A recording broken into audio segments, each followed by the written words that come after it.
If you look at the official figures from the U.S. Treasury, you will see a number that defies human comprehension.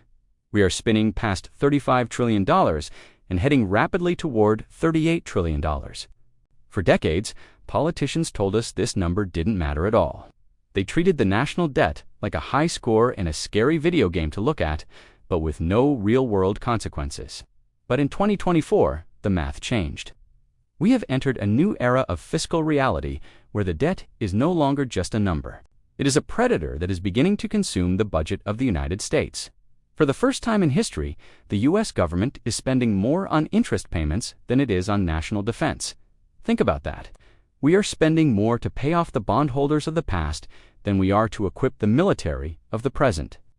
We are spending more on interest than on the entire Medicaid program. This creates a terrifying phenomenon known as the debt spiral. In a normal household, if you have too much debt, you cut your spending, you cancel Netflix, you stop eating out. A government isn't the same as a household. A massive portion of U.S. spending is mandatory Social Security and Medicare. These are promises made to an aging population that cannot be politically broken. So, to pay the interest on the old debt, the government has to issue new debt. It is borrowing from a new credit card just to pay the minimum monthly balance on the old one. This leads to exponential growth, and the terrifying reality is that there is no conventional way out. There are only 3 traditional ways to reduce a sovereign debt burden of this magnitude, and the first 2 are politically impossible. Option 1 is austerity. This means massive tax hikes and brutal spending cuts.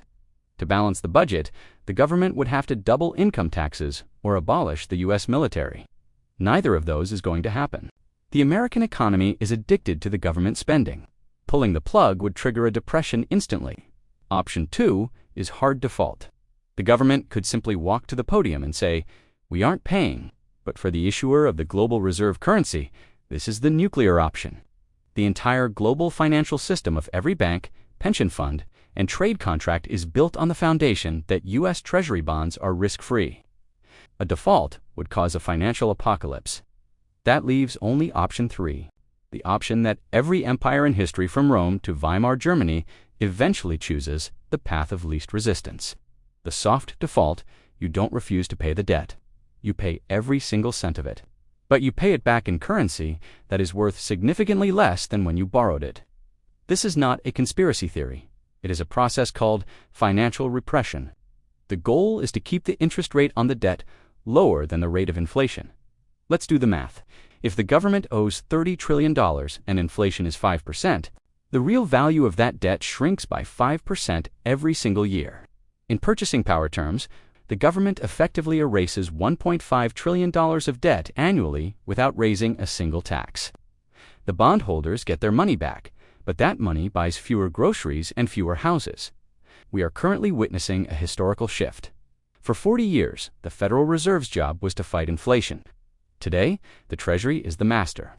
The debt is so high that the Fed cannot raise interest rates high enough to truly kill inflation, because doing so would bankrupt the U.S. government. So, they are forced to tolerate higher inflation. They are forced to let the fire burn to melt away the debt. But to pull this off without causing a panic, they need 3 specific tools. Tool number 1 is the captive buyer.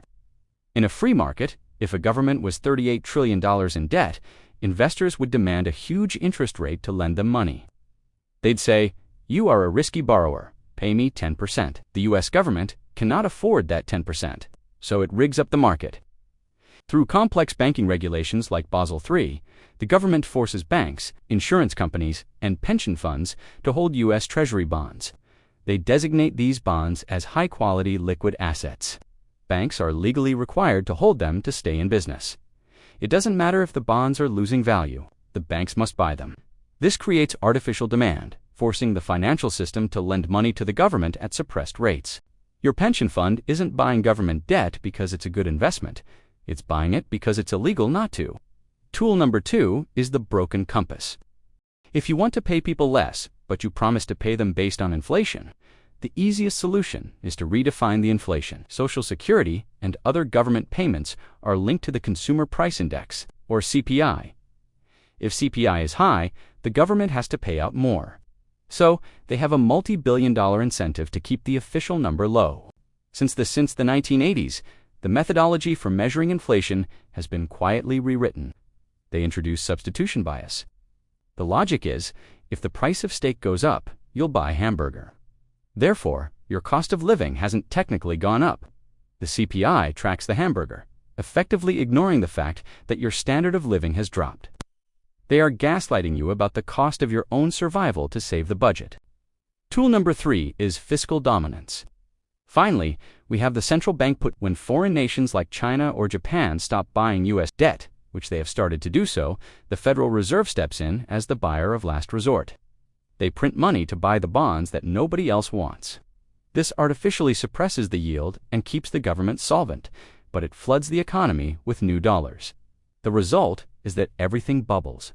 The stock market goes up, real estate goes up, and asset prices disconnect from reality. Your 401k looks higher, but it is a monetary mirage. You have more dollars to spend, but those dollars buy less than they did 10 years ago. This process is the primary engine of inequality in America. It triggers the Cantillon effect. When the Fed prints $1 trillion, they don't mail a check to every citizen. They inject it into the financial sector. Wall Street gets the new money first at zero interest. They use it to buy assets before prices rise. By the time that money trickles down to the average worker as wages, inflation has already hit the grocery store. The rich get the money before inflation. The poor get the money after inflation. The national debt is effectively being paid off by liquidating the purchasing power of the American middle class. The era of risk-free saving is over. For 40 years, the standard advice was work hard, save cash, and buy bonds. In a world of financial repression, that advice is financial suicide. If you save in cash, you are guaranteed to lose value. We are entering an era of forced speculation.